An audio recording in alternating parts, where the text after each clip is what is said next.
Boa noite, começa agora para todo o Acre o Ideias da Aldeia. No programa de hoje, nós vamos conversar sobre a história nossa de cada dia. É isso mesmo, nós muitas vezes não percebemos, mas a história enquanto ciência está mais perto de nós do que podemos imaginar. Se existe então essa proximidade, por que é tão difícil enxergar que nós, todos os dias, podemos construir uma nova história e mudar o rumo dos acontecimentos? Como a escola pode contribuir para despertar no aluno o desejo de escrever a própria história? Para fazer uma análise a respeito dessas questões, nós convidamos a doutora em História Social pela Universidade Federal do Rio de Janeiro, a educadora Virgínia Albuquerque de Castro Buarque. Boa noite, doutora Virgínia, um prazer tê-la aqui no Ideias da Aldeia. Boa noite, eu também estou muito feliz, é uma alegria, porque como nós estávamos conversando um pouquinho antes, antes de mais nada, eu sou uma professora de ensino fundamental, uma professora de ensino médio, então eu tento construir a história com os meus alunos e ao mesmo tempo na faculdade, onde eu trabalho com teoria, eu busco pensar como é que essa história pode efetivamente ser mais significativa, ser mais vivencial para todas as pessoas que estão estudando. Então, é nesse caminho que eu me situo. A senhora dá aula na escola Dom Pedro I?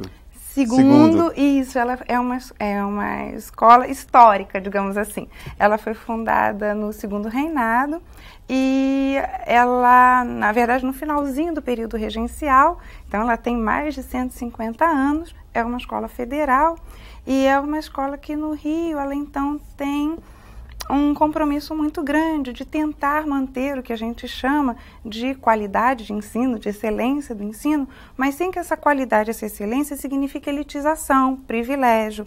Como é que a gente pode democratizar, socializar aquilo que a gente tem de melhor em termos de produção do conhecimento humano e, ao mesmo tempo, torna isso significativo, importante, parte do cotidiano daquelas pessoas que estão afluindo a uma escola pública, uma escola, portanto, que é aberta a todos os segmentos da sociedade. A escola Dom Pedro II é uma referência, principalmente nas questões, muitos alunos de lá são aprovados em concursos públicos, tornou-se uma referência na questão do ensino. Né? Em relação à diferença de classes, ao conflito de classes, como que esse conflito numa escola pública como a Dom Pedro II Sim. e em outros lugares que a senhora tem contato no Rio de Janeiro, que pertencem a um outro público, uma outra classe, como que esse conflito pode contribuir para a construção de um novo ensino em história? Isso é muito interessante, porque no colégio a gente percebe que diferença de classe, diferença sociocultural, não significa necessariamente conflito.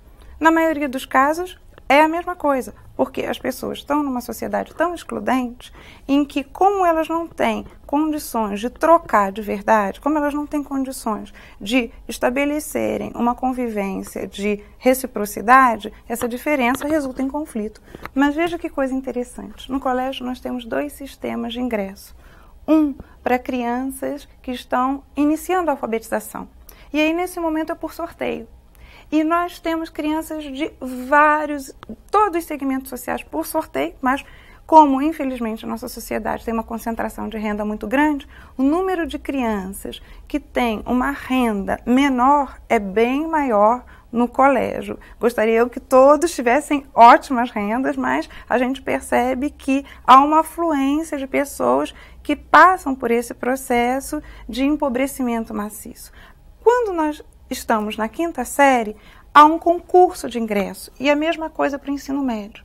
Então, é um concurso que é muito puxado, e, mais uma vez, infelizmente, apenas as pessoas que têm uma renda um pouquinho mais elevada e que têm condições, então, de colocar os filhos em boas escolas, entre aspas, esse boas, no sentido que são escolas que direcionam para concursos, conseguem, então, que seus filhos tenham acesso à 5ª série.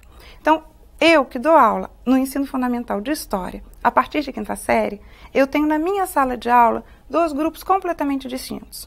Grupos de crianças que vieram desde, vamos chamar de primário, antigo primário, que são crianças de grupos de classes populares, E eu tenho, ao mesmo tempo, crianças que são crianças de classe média e muitas vezes de classe média alta, porque a crise está pegando todo mundo. Então, tem muitos pais hoje que têm até uma renda razoável, mas que fizeram a opção de colocar o filho no Pedro II e investir essa renda de uma outra maneira. E eis a minha surpresa, e agora, não mais infelizmente, mas felizmente, o que acontece? Essas crianças, elas têm nesse espaço escolar uma ótima convivência. As crianças que são de uma classe média mais favorecida, vamos dizer assim, elas têm que lidar o tempo todo com realidades que elas só viam pela televisão e que elas tinham medo e que elas achavam que era agressiva e que elas achavam que se elas tivessem contato isso faria mal a elas. E de repente elas estão sentando ao lado do colega e elas estão vendo que estão desfazendo uma série de mitos e elas percebem que elas podem inclusive mudar suas atitudes. Por exemplo, crianças ou adolescentes que iam para a escola de carro passam a querer usar o transporte público, porque percebem que eles têm uma liberdade, que a cidade fica diferente se eles usarem algo que é coletivo. E, ao mesmo tempo, por outro lado, crianças que não tinham acesso, por exemplo, a determinados objetos, sobretudo de informática ou objetos eletrônicos, elas têm uma socialização com esses objetos porque eles não são mais privatizados no uso de um único aluno, mas sim de todos. E aí, com isso, a gente consegue pensar a realidade, portanto, pensar a história, como pensar outras disciplinas, de uma maneira muito mais plural, digamos assim, porque você tem diferentes olhares para essa prática. Claro que não é uma coisa tranquila, claro que nesse encontro muitos estranhamentos podem acontecer, mas aí é papel da escola e eu acho que há uma abertura do adolescente para isso. Eu não vejo o adolescente ou a criança como uma pessoa já fechada, muito pelo contrário, ele quer conhecer o outro, ele quer entrar em contato com o outro e ele quer construir alguma coisa com o outro. Então, se a escola favorece isso, essa realidade ela acontece. Virgínia, mas como que a escola pode despertar no aluno uma cultura de paz, um discurso pacifista, um discurso voltado para as questões mais humanas, se a história, especificamente o ensino da história, é uma história de conflitos? Como é que isso se estabelece na sala de aula? Eu acho que é justamente por aí, ao se perceber que esses conflitos, eles têm uma motivação e que há muitas maneiras de se viver o conflito. Que conflito não necessariamente significa violência. Conflito não necessariamente significa exclusão. Que há, por exemplo, nessa diversidade de alunos e de culturas dentro de sala, como eu disse, um estranhamento e muitas vezes uma dificuldade de se construir inicialmente alguma coisa conjunta, se percebe que existem alternativas. E aí a gente vai também, a partir dessa realidade de que eu, por exemplo, não sei como escrever um texto, mas meu colega sabe, eu não sei, não tenho acesso a um tal vídeo, mas meu colega tem, ou eu não posso sair sem meus pais autorizarem, mas meu colega pode. Então, a partir dessa diferença, e a gente vai buscando encontrar saídas, e a gente encontra, a gente vê que na história, no processo histórico, essas alternativas de tentar dar um rumo diferente ao conflito, não eliminar o conflito, mas elas estão presentes. Então nós vamos tentar conhecê-las e tentar perceber o que dessas realidades não violentas é possível extrair e é possível não copiar, mas é possível utilizar como inspiração, como instigação para viver novamente. Em relação ao saber histórico, você falou agora que a eliminação do conflito ela não é bem-vinda. Né? Entender o conflito e tentar modificá-lo, isso é bem-vindo. Agora, o saber histórico, junto com outros elementos que também são instrumentos históricos, como jornalismo, como a literatura, música, enfim, esses registros, como conciliar as duas coisas em um ambiente em que esse conflito de classes é tão claro, assim, principalmente no Rio de Janeiro, no caso, como o exemplo que você falou, na sala de aula, tendo duas realidades tão distintas. Pois então, veja que coisa interessante. Eu, pelo menos, acho até fascinante, porque é aí que está a possibilidade da gente crescer como ser humano, eu acho, da gente crescer como gente. Eu vou falar a partir do lugar que eu ocupo, que é o lugar de professora de história, né? Então, A primeira preocupação é a seguinte: perceber que a história ela é uma grande aliada.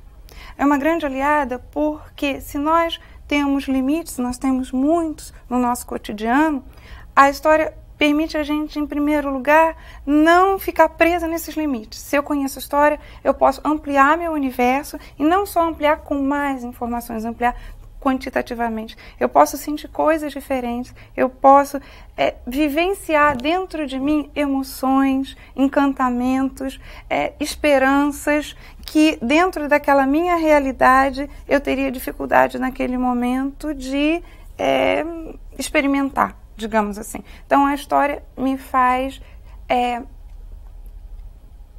ela me dá uma dimensão maior do que a minha dimensão física, se é que eu posso dizer isso. Mas mais do que isso, se a história é fascinante, se ela permite esse crescimento existencial, ela, por outro lado, ela é muito exigente.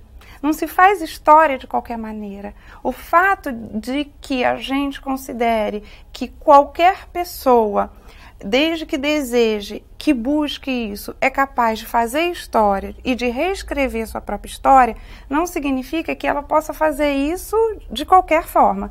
Existem determinadas exigências, digamos assim, para a construção desse conhecimento histórico. A exigência da crítica, a exigência da imaginação, a exigência da sensibilização do outro, da afetação do outro.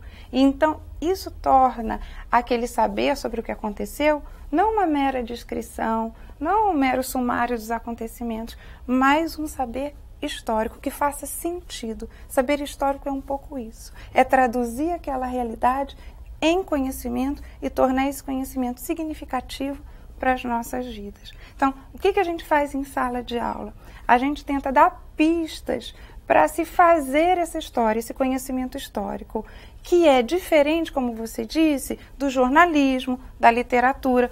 A literatura, por exemplo, ela tem um compromisso com a realidade, sem sombra de dúvida, mas é um compromisso específico. Ela pode inventar, ela pode recriar, e a partir dessa invenção, dessa imaginação, ela altera a realidade vivida.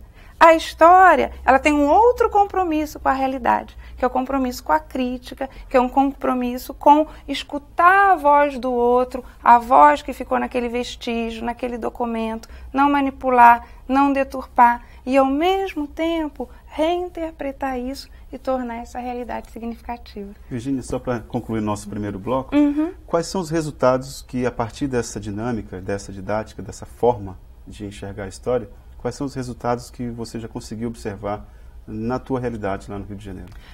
A impressão que eu tenho é a seguinte, é que esse aluno, ele se percebe diferente e o professor que lida com ele também.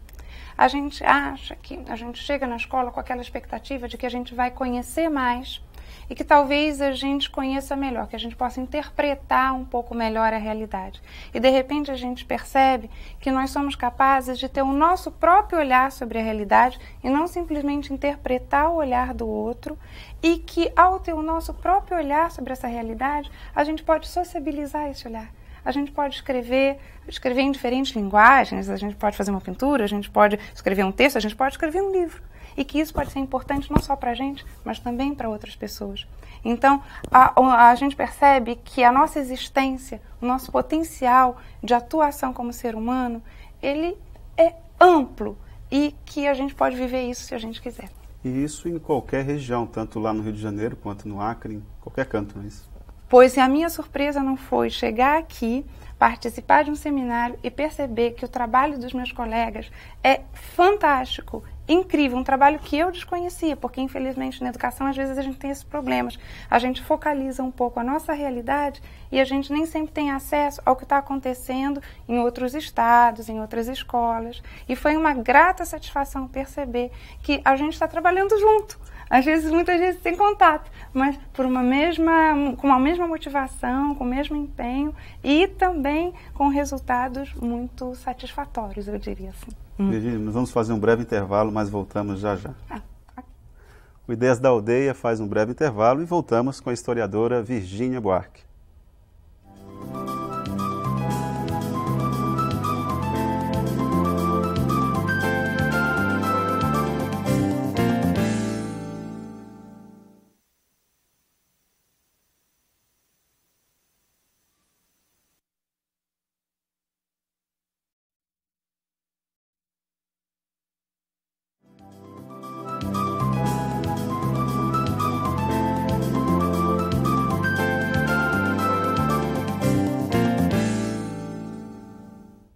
Olá, o Ideias da Aldeia está de volta e hoje conversando sobre história com a professora de História, Virgínia Buarque.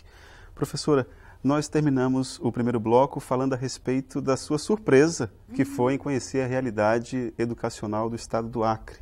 Queria que a senhora fizesse uma reflexão agora a respeito de como construir esse saber histórico, esse processo de conhecimento, seja numa comunidade do Rio de Janeiro, ou aqui no Acre, no Amapá, no Amazonas. Quais são os processos que as comunidades devem obedecer para construir uma história? Pois então, eu vou tentar sistematizar aqui algumas pistas, digamos assim, e foi muito interessante perceber, em primeiro lugar, que os professores de História com os quais eu tive contato, nesse encontro que nós estamos tendo pela Secretaria Estadual de Educação, para a aceleração do ensino fundamental, então, que essa prática de construção da história, essas pistas de como se faz a história, já vem sendo trabalhada por esses professores e que, na verdade, eu estou mais divulgando, difundindo do que propriamente inovando ao falar sobre isso. Mas algumas observações a gente pode fazer. Em primeiro lugar é o seguinte: quando um aluno ele abre o livro, ou quando uma pessoa mesmo abre um livro de história, muitas vezes o texto ele contém uma série de informações e fica difícil a gente caminhar por dentro daquele emaranhado de dados. Por que que acontece isso? Porque a primeira coisa para se ter um saber sobre o que aconteceu, para se fazer o conhecimento histórico, é a gente partir não do que aconteceu em algum momento, seja do passado, seja do presente, é a gente partir de uma questão nossa. A primeira coisa que um historiador, um professor de história, alguém que queira pensar a história precisa fazer é justamente pensar: meu Deus, qual é o tema que eu estou estudando? E qual é a minha questão sobre esse tema? Então, se eu estou estudando, por exemplo, colonização do Brasil, é um tema.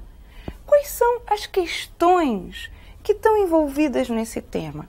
É a questão, por exemplo, de quem é que morava aqui no momento em que essa terra ela foi conquistada? O que foi feito dessas pessoas?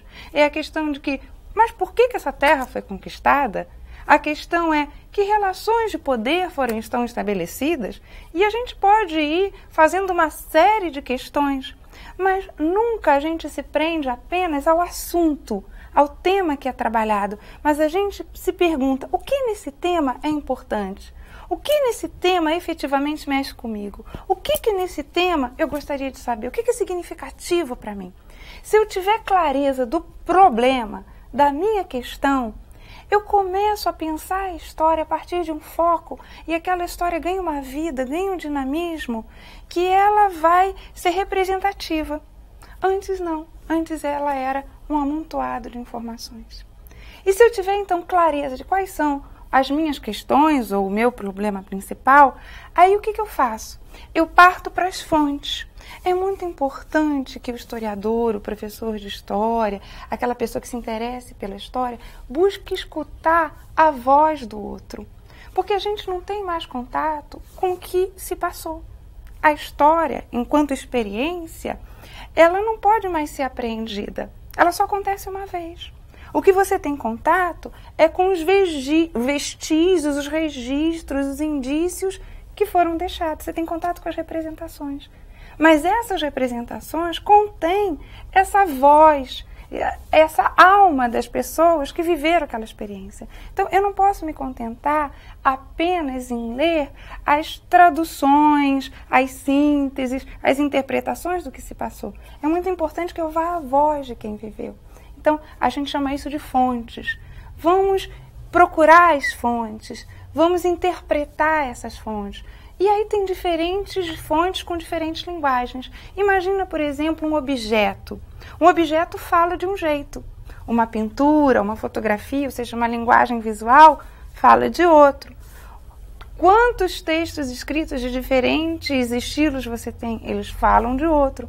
Então, pegar aquela fonte e buscar naquela fonte o que ela tem de específico.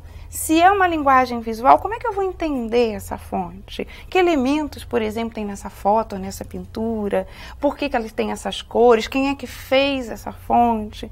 Buscar de todas as maneiras, e aí eu percebo que os alunos e os professores são extremamente criativos, decodificar, descobrir o código daquela fonte. Então eu tenho o meu problema e eu tenho a fonte falando. Mas, muitas vezes, em função do próprio processo de sufocamento da história, em momentos de censura ou por processos mesmo de perda ou de poder, porque nem todos os grupos conseguem deixar seus registros, a fonte não é suficiente para que a gente responda o problema. E aí vem a importância da leitura. A leitura é fundamental. Leitura, e eu digo não só do escrito, leitura de todas as linguagens, para que a pessoa amplie o seu próprio universo, a sua maneira de pensar e de sentir o mundo. Então, se aquela fonte não dá conta, o que eu vou fazer? Eu vou buscar autores, eu vou buscar obras que me ajudem a entender, talvez não aquela realidade específica, mas outras realidades pelas quais eu possa fazer analogias, comparações, perceber as diferenças. E quando eu vou fazer essas leituras de outros textos, eu tenho que ter muito cuidado de não copiar, mas de me apropriar criticamente desses textos, de ver o que nesses textos tem a ver com a minha questão, para mais uma vez eu não me perder neles. E, Virgínia, por que é tão difícil do aluno enxergar esse fator humano nas fontes históricas? Por que ainda, para muita gente, é muito difícil se perceber que a história não é somente dados, mas há um componente humano muito forte? Eu acho que houve um momento na história em que, de um conhecimento histórico, digamos assim, isso aconteceu mais ou menos nos anos 50, 70, em que se preocupou em se construir um conhecimento que não fosse só factual, em que a história não fosse uma narrativa de nomes, datas, acontecimentos, porque a história, ela também tem uma história, o conhecimento histórico, né, a disciplina história, ela não surgiu do nada, ela é até bem recente, ela surge enquanto ciência no século XIX. E para a história ser diferente da literatura, ser diferente da filosofia, ser ciência histórica, digamos assim, ela teve que ser objetiva. E aí ela se preocupou em datar, em dar nome e contar o que aconteceu. Aí nos anos 60, essa maneira de fazer história começou a ser criticada. Começou a ser criticada aqui por outras ciências que mostraram que o sentido da realidade não estava na superfície dos acontecimentos, mas estava na lógica das estruturas, como é que os sistemas funcionaram. E aí a história foi tentar entender os sistemas. A gente começou a falar de colonização, de escravidão, de capitalismo, e a gente foi muito mais para essas entidades do que para as pessoas, para os sujeitos da história. Mas eu tenho a impressão que nesse momento em que o conhecimento histórico está o tempo todo se transformando, e portanto agora também, a questão do sujeito volta com muita força para a história. Então, aí vem a questão de como ler a fonte. A gente não vai buscar na fonte o que aconteceu, mas a primeira pergunta para uma fonte é: quem fez você?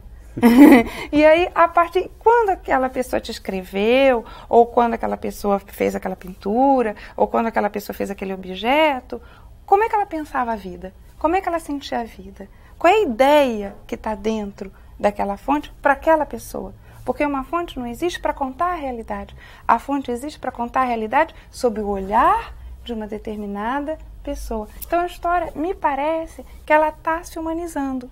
Mas o processo de humanização começa quando a gente percebe que o primeiro passo para a construção do conhecimento histórico é a gente perceber quais são as nossas questões. Não adianta eu ir para a fonte, tentar saber quem é que construiu aquela fonte, o que aquela pessoa falou, se eu também não fizer um esforço para me conhecer, para saber o que eu estou querendo, o que eu estou buscando, e aí sim dialogar com a fonte. É nesse diálogo com a fonte, com as outras leituras, que se faz história.